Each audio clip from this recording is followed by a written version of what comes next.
Bharat's ageless Kumbh Mela is undoubtedly the largest human gathering on earth. While an understanding of its history in a chronological manner is work in progress, there are innumerable pauranic tales which link it to times immemorial. One of the most famous stories that has been retold variously is that of one of India's most enduring symbols, the Samudra Manthan. Long, long ago, in a time that we cannot fathom, the devotees and asurs were engaged in many battles. The mighty Asur king Bali defeated the devotees, who went to Brahmaji for help. After much deliberation, it was decided that they would churn the ocean for amrit, or the divine nectar that would make them immortal. Brahmaji advised the devotees to befriend the asurs to support them in this Herculean task. The asurs agreed under the condition that they would also receive their share of amrit. The majestic Mount Mandar became the churning rod, while the king of snakes, the great Vasuki, became the churning rope. Vishnuji supported Mandar in his Kurma avatar, or the avatar of a tortoise. The mammoth and unimaginable task of churning the ocean began. From the ocean emerged halahal, or the deadly poison that threatened to consume the universe. The god of gods, Mahadev, drank this poison to save the world, and with the help of Mata Parvati has held it in his throat since then.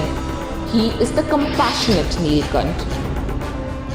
The churning of the ocean threw up innumerable ratnas, including the all-powerful Hiranyamai Mata Lakshmi Ji, Surabhi, the divine cow, Airavat, the white elephant with 4 tusks, Ujjain, the white horse, and the celestial Kalpavriksha, or Parijat tree.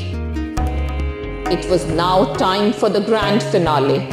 Dhanvantri, the divine physician, emerged with the pot or kumbha of amrit.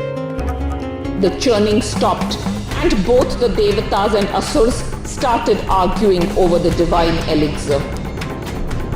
Vishnuji beckoned Garud to fly away with the pot of amrit, while the devatas and asurs fought for 12 days to gain control of the celestial Kumbh. During these 12 days, it is said that drops of amrit fell over 4 places on earth: Haridwar, Prayaga, Ujjain and Nasik.